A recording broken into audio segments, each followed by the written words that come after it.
안녕하세요. 아빠는 인생 닥터입니다.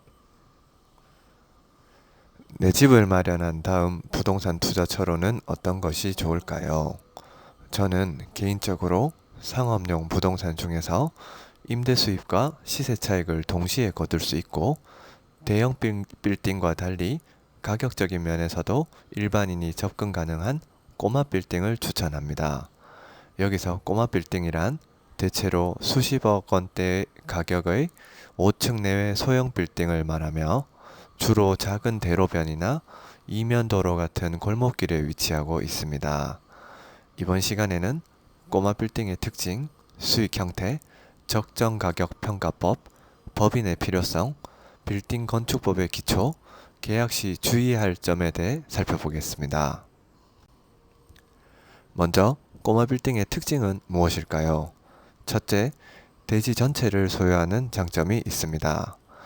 대지의 일부만 지분 형태로 소유하는 아파트나 상가와 달리 꼬마 빌딩은 대지 전체를 소유하므로 임대 수입이 오르거나 시세 차익 발생 시 그 수익을 온전히 다 가져갈 수 있습니다.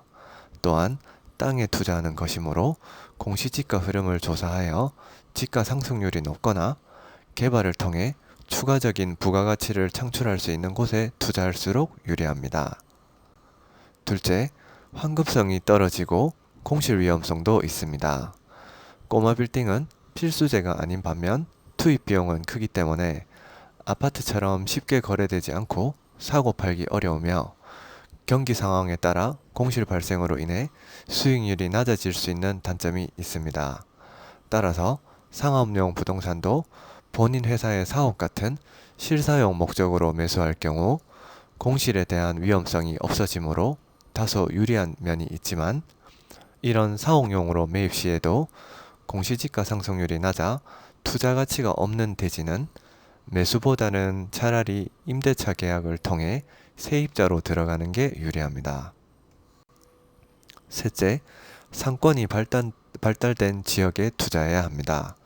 여기서 좋은 상권이란 업무시설, 주거시설, 상업시설, 교육시설 등이 발달된 곳을 말합니다.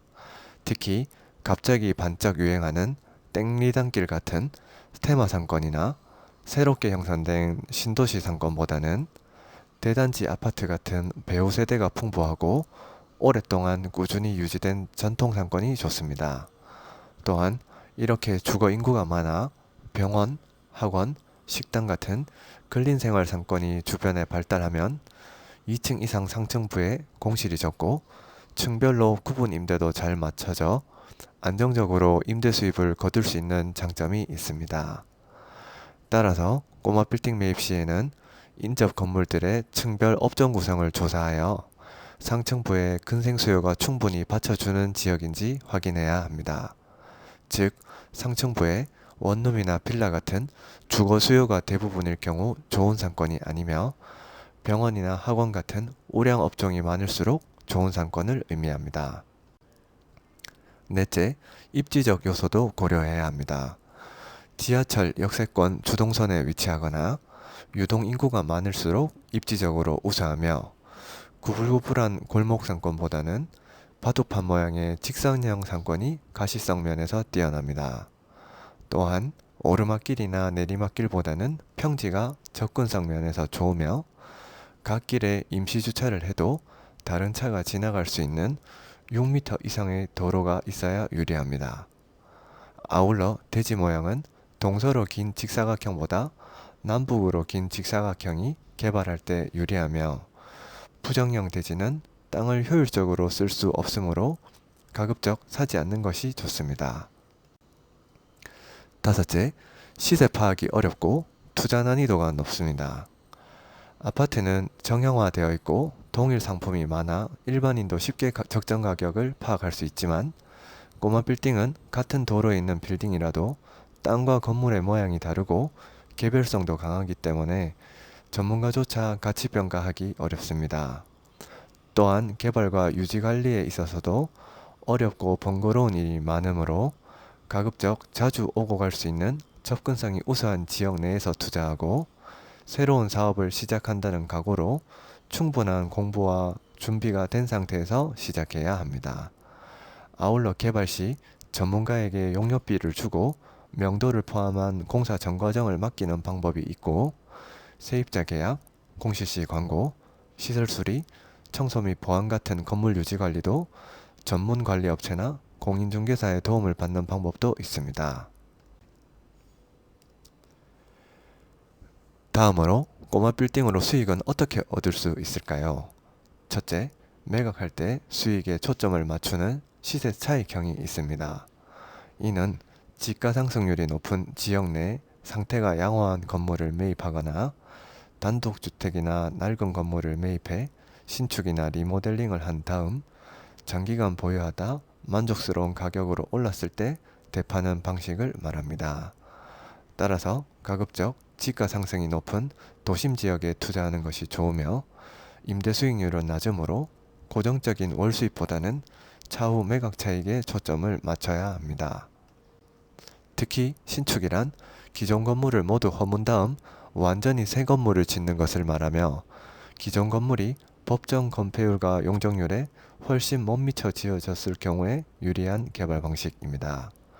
반면 리모델링이란 건물 기초와 골조는 남기고 나머지만 새로이 단장하는 것으로 통상 신축 공사비의 절반 정도로 가능하며, 기존 건물이 법정 건폐율과 용적률을 꽉 채웠거나 초과하여 지어졌을 경우에 유리합니다.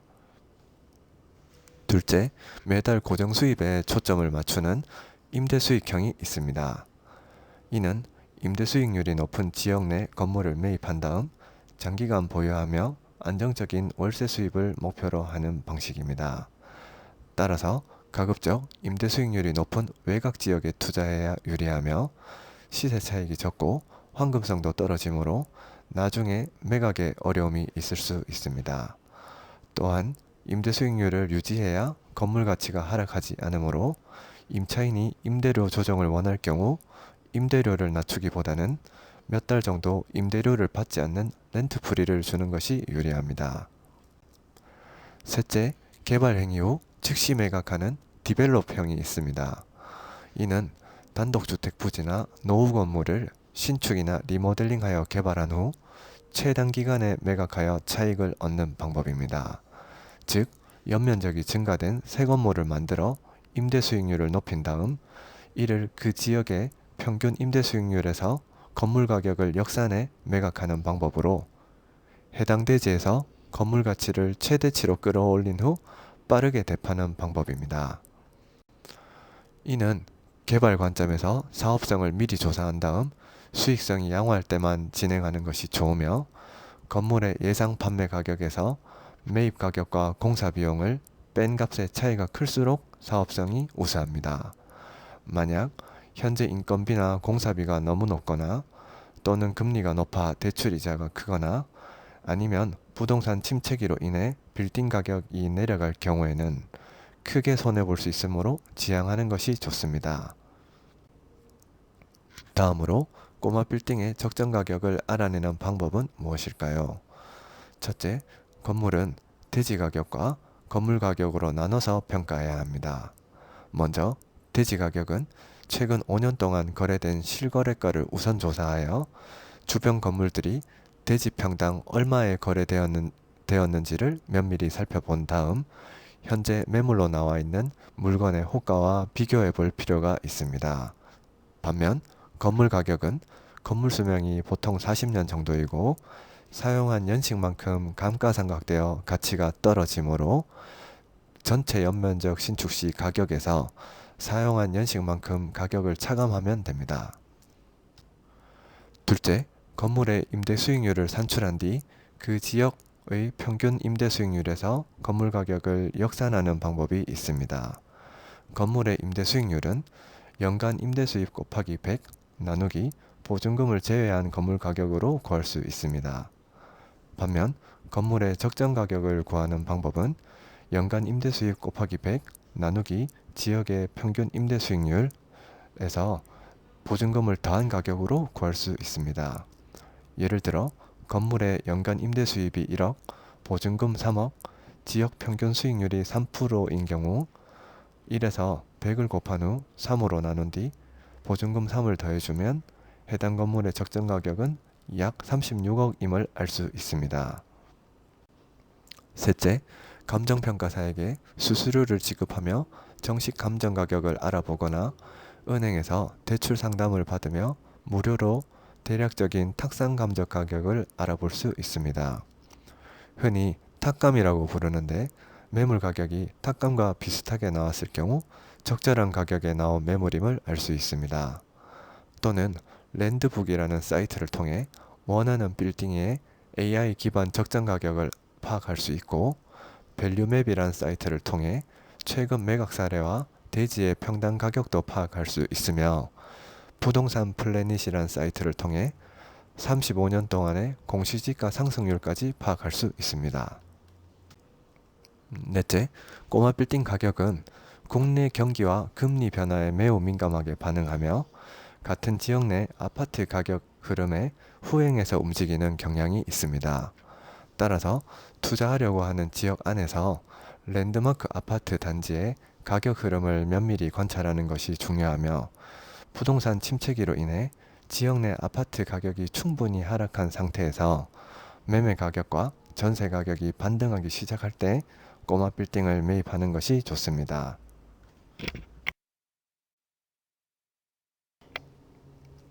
다음으로 꼬마 빌딩을 법인으로 투자해야 하는 이유는 무엇일까요?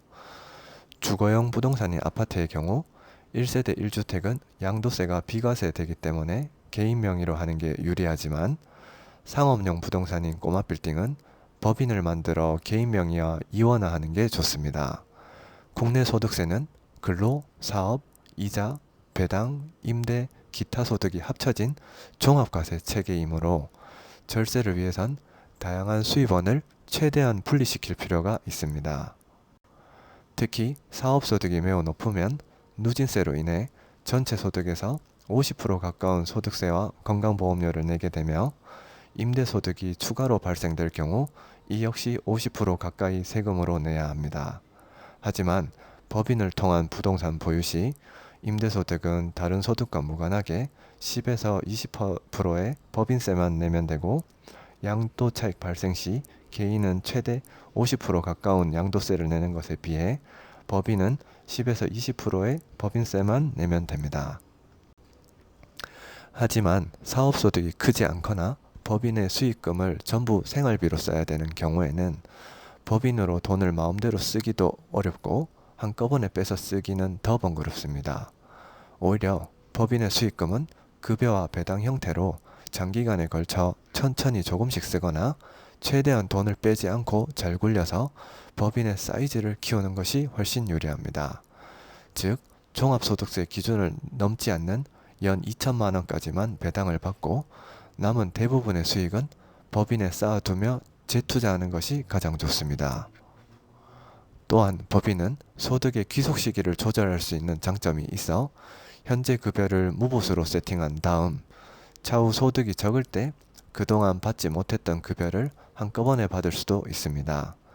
아울러 식비와 소모품, 건축 대출이자, 청소 용역비, 업무용 차량과 교통비, 각종 수리비, 중개 수수료, 세무 기장료 등을 운영 경비로 처리할 수 있으므로 절세 면에서 개인보다 유리한 점이 훨씬 많습니다. 특히 법인 설립 시 자녀를 주주로 포함시키는 가족법인을 만들면 추후 법인에서 발생하는 소득에 대해 증여나 상속세를 내지 않고 자녀에게 합법적으로 부를 이전하기 좋은 구조를 만들 수도 있습니다. 예를 들면 법인 설립 시 자본금에서 자녀의 지분을 높게 설정한 다음 이를 제외한 대부분의 건물 매입 자금은 부모에게 빌리는 가수금 형태로 마련하면 차후 건물의 가치가 조금만 올라도 자녀의 자산은 크게 증가할 수 있습니다. 또한 소액주주라 해도 연 1억 미만의 수익에 대해서는 증여세를 내지 않아도 되며 특별 배당을 통해 지분을 넘어선 현금 흐름 창출도 가능하므로 법인 투자는 증여와 상속 면에서 유리한 점이 많습니다. 다음으로 근린생활시설 기준 꼬마 빌딩 건축법은 어떻게 될까요? 첫째, 건폐율이란 대지 면적에 대한 건축 면적의 비율을 의미하며 땅에서 건물을 얼마나 넓게 지을 수 있는지를 의미합니다. 예를 들어 대지 면적이 100평이고 건폐율이 60%일 경우 건축 가능한 면적은 60평이 됩니다. 둘째, 용적률이란 대지 면적에 대한 건물 연면적의 비율, 즉 각 층의 바닥 면적의 합을 의미하며 땅에서 건물을 얼마나 높게 지을 수 있는지를 의미합니다. 예를 들어 대지 면적이 100평이고 1층부터 4층까지 모두 50평일 경우 용적률은 200%입니다. 또한 여기서 용적률상 연면적은 지하층, 발코니, 주차장 면적은 제외합니다. 셋째, 건축법상 도로랑 보행자와 자동차가 동시 통행이 가능한 너비 4m 이상의 길을 말하고 건물을 짓기 위해선 4m 이상의 인접 도로가 있어야 되며 이곳에 대지가 2m 이상 접해 있어야만 가능합니다. 만약 도로의 폭이 4m가 안 되는 대지에 건물을 지을 경우 땅의 일부를 도로로 내줘야 되며 막다른 골목에 위치할 경우 더 많은 땅을 도로로 내줄 수도 있습니다.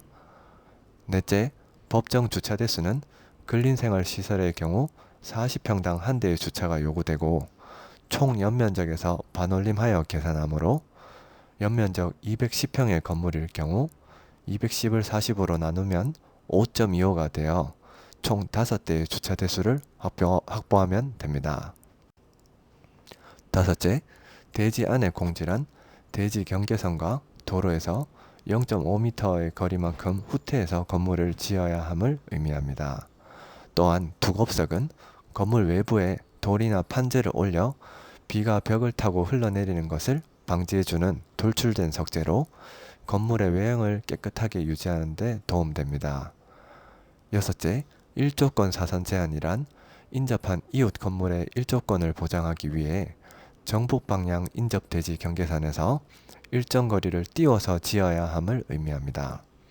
대체로 3층까지는 건폐율에 맞춰 건물을 똑바로 올릴 수 있지만 4층부터는 건물을 계단식으로 꺾으며 바닥 면적이 작아지게 지어야 되는 경우가 많습니다. 특히 북쪽에 도로가 있는 경우 이런 사선 제한에서 유리한 면이 있어 건물을 덜 꺾고 똑바로 올릴 수 있습니다. 일곱째, 6층 이상의 건물은 소방 설비 기준이 높아져 지하층에 저수조뿐 아니라 모든 층마다 스프링클러를 반드시 설치해야 하며 건축 비용이 크게 증가될 수 있으므로 사업성을 잘 따져보고 결정해야 합니다. 또한 건물의 화재 발생 시 막대한 손해가 발생될 수 있으므로 꼬마 빌딩 매입 후에는 반드시 화재 보험에 가입하는 것이 좋습니다. 마지막으로 꼬마 빌딩 계약 시 주의해야 할 점은 무엇일까요? 첫째, 등기부 등본을 통해 소유자와 함께 임차인 권리관계 및 저당권 상태까지 확인해야 하며 지적도를 통해 혹시 도로를 접하지 않은 땅인 맹지가 아닌지 반드시 확인해야 합니다. 또한 건축물 대장을 통해 건물의 용도, 위반 건축물 여부, 주차 대수 일치 여부 등을 확인하고 토지 이용 계획 확인원을 통해 정확한 대지 면적, 대지 모양, 대지 용도, 인접 도로 상태 등도 확인해야 합니다. 둘째, 계약 전 건축사에게 가설계를 의뢰하여 해당 건물의 사업성이 괜찮은지 검토해야 하며 지구 단위 계획이나 인접 건물과 공동개발로 묶여 있는지 아는지도 구청에 물어보고 해당될 경우 매수를 보류하는 게 좋습니다. 특히 재건축 재개발 지역 내 건물 투자는 가급적 지양해야 하는데 정부에서 현금 청산이나 입주권으로 보상해줘도 보상 금액이 보통 시세보다 저렴한 감정가로 주기 때문입니다. 셋째, 주변 건물의 정확한 평당 임대 시세와 공실률을 조사해야 하며 최근 매각 사례와 함께 거래된 대지 평당가도 파악해서 주변 시세보다 저렴한 것을 매입하는 것이 중요합니다. 특히 네이버 부동산을 통해 주변 건물의 지하층과 1층 평당 임대 시세가 어떻게 되며 2층 이상 상층부 시세는 얼마인지, 신축 건물과 구축 건물의 시세 차이, 엘리베이터 유무에 따른 시세 차이까지 파악하는 게 좋습니다. 또한 대출과 부가세를 포함시켜 임대 수익률을 뻥튀기 하거나 위장 임차인을 고용하진 않았는지도 알아볼 필요가 있으며 매수 전 주변 건물들의 평균 임대 수익률을 조사하여 월등히 높은 임대 수익률의 건물은 문제가 있을 가능성이 높으므로 주의해야 합니다. 넷째, 6월 1일은 재산세 발생 기준일이므로 잔금 시 반드시 고려해야 하며 잔금 내는 날에는 건물 관련 서류, 열쇠, 도면까지 모두 받아두는 게 좋습니다.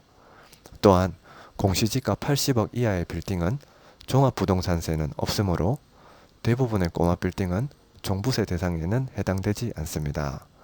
아울러 코너에 위치한 건물 신축 시에는 가각전제에 의해 땅의 일부를 도로로 내줘야 하므로 건축물 대장을 통해 실제 사용 가능한 건축선을 반드시 미리 확인해야 합니다.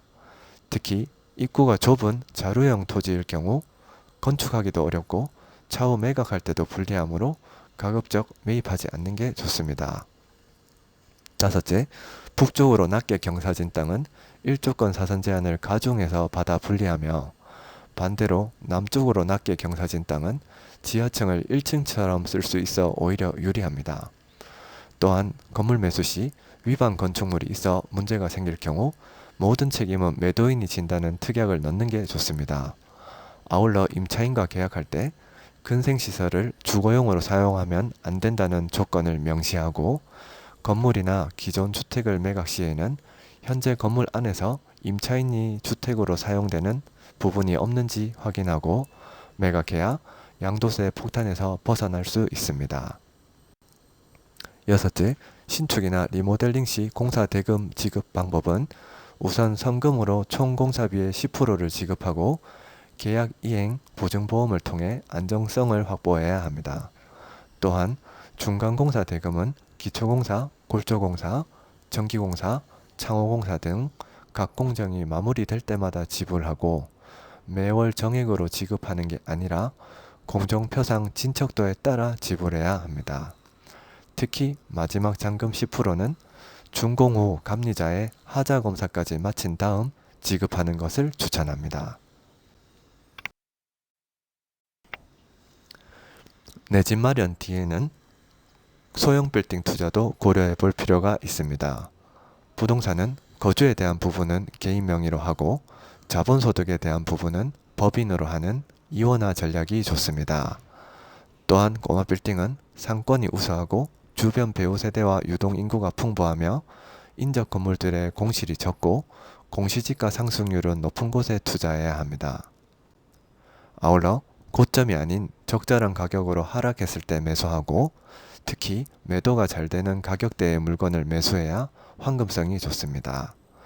또한 꼬마 빌딩은 아파트처럼 필수제는 아닌데 반해 가치평가와 관리 면에서 난이도가 매우 높은 전문가 영역이므로 충분한 공부와 준비가 된 상태에서 투자에 신중하게 접근하길 바랍니다. 이상 아빠는 인생 닥터였습니다. 감사합니다.